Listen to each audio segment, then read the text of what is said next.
I wish every parent had a partner like this, but like mine was like, I'm gonna take you out to dinner tonight and someone's gonna watch the baby. And I thought it was just gonna be like, we're having a date night.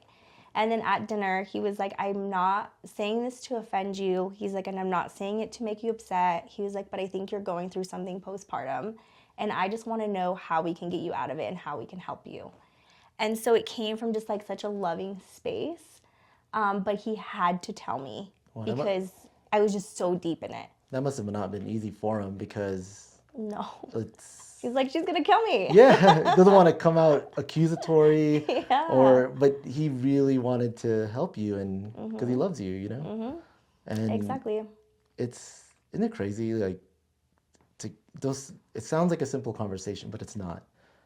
But to get that out and be on the same frequency is super important, right? Oh, absolutely. It was like once he told me, I remember I was like, what? Like kind of offended at first. And then I just like stopped and I was just like, okay, he's right. And he was just like, I feel, it wasn't like saying what I was doing wrong. It was just like, I feel like these are the things that I'm noticing.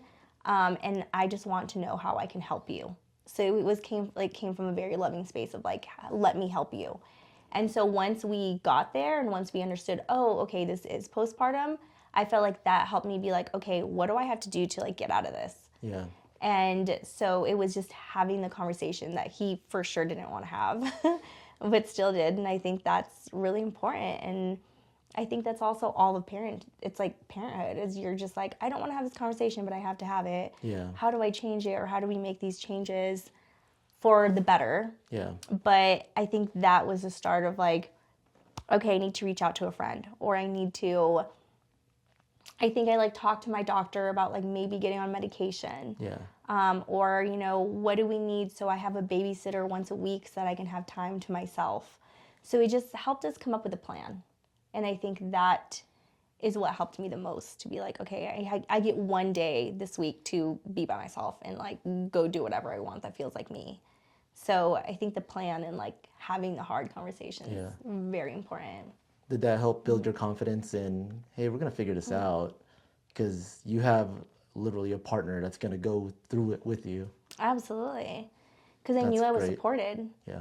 But I know that's rare. I wouldn't say rare, but I would say like it doesn't always happen. Yeah. So I do feel like I was supported in so many levels that I wish every mom would have or every partner would have for their other partner. So that made a really big difference. Yeah. Sometimes I think when people think about relationships, it's not always about the good times. Is there someone there that can sit in the mud with you, even though you don't know if there's gonna be like light at the end of the tunnel? But if you're there with me, I mean, that's a different kind of bond, you know? Oh, 100%. Yeah. 100%. I think it's like me and him used to always say to each other, like you choose. Yeah. You choose how you show up, you get up and you choose each other every single day, even when you don't want to. Yeah, I think that's more important, you know? If you could stack that, Man. it's gonna be all right. Yeah. So, I mean, I'm thankful I got to experience that, that's for sure. And I think that foundation is what led us to dealing with even harder things in life, and has set me up for my foundation going through the hardest year of my life. So it's all looking back on my life now, it's just like, wow, all of this has like prepared me to be where I am today. Motherhood's not easy. Postpartum is definitely not easy. Go into why was 2025 a tough year for you? Yeah. So actually, we'll go back one more year, but in 2024, my husband got diagnosed with cancer. When we found it, it was stage 4 metastatic melanoma. Wow. And so we had it was like we thought we had it all figured out. Life was good. We're cruising. And then he suddenly started to get sick and it just turned out to be cancer. So he was diagnosed in June of 2024 and then he passed away October of 2024. Oh, so wow. Yep, That was 15 months. quick. It was very quick. And as I tell everybody, it is no joke when they say that you blink and life changes. Like and like I mentioned, like we thought we had it figured out. We had the family, the house, the whatever, we did so much. And so it was like, there's no way that could happen to us. Yeah. And so it was very shocking, but I think it was just such a big lesson of like, you blink and life changes. Now what? And so I think going back to our conversation of like him showing up for me in postpartum, this was like my turn to show up for him and take care of him. And I like gladly did it. And I actually feel so honored that I got to for the 4.5 months, 5 months that he was sick. I know, so that's wonderful, you know, but it just sucks that it lives in this tragic like space. Totally. But yeah, him showing up for you and you showing up for him is amazing. Yeah, I think it's life and it's marriage and it's why it matters when you choose your partner. Because we never thought we would be going through this, you know, like we never were like, okay, if really hard things happen, how are we going to handle this? Like if you get diagnosed with cancer, what are we going to do? Or really any of it. But we fortunately did have conversations of like, okay, if something were to happen to me, what would you want? What are your wishes for me? Those type of conversations. Or even when he was diagnosed, we were in Chicago and he was super sick and we couldn't come home. And so that's where he was in the hospital and we found out it was cancer and then we made it home. And I remember we were laying in bed and he was like, how are you?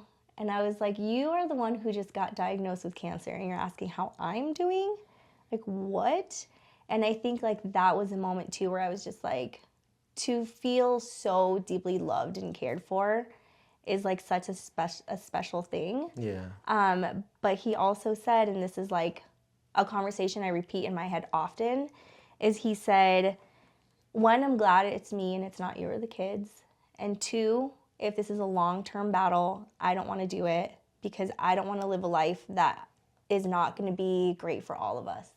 He's like, if I'm bedridden and I'm sick and I can't live it the way I want and we can't live a life that we want, then I don't want to do it. And so I think about that daily just because it's like, here I am, like I'm still here. And so what does that life look like for me and my kids? And man, it's a loaded question, that's for sure. Like, how do you show up, right?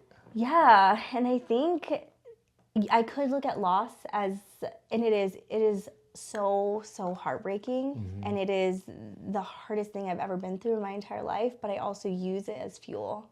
I use it as like, I lost my husband, so what do I have to do to make sure I live this life to the fullest? Like, that my kids are happy, that I'm happy.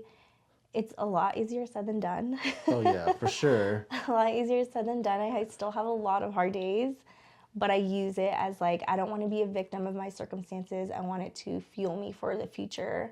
And the fact that he's like set us up with a really good life. So it's like, I owe it to him almost. Like, I owe it to him, I owe it to me, I owe it to my kids, I owe it to our family to live a life that he would want us to live. And I know it's not sadness, I know it's not depression, I know it's not any of that.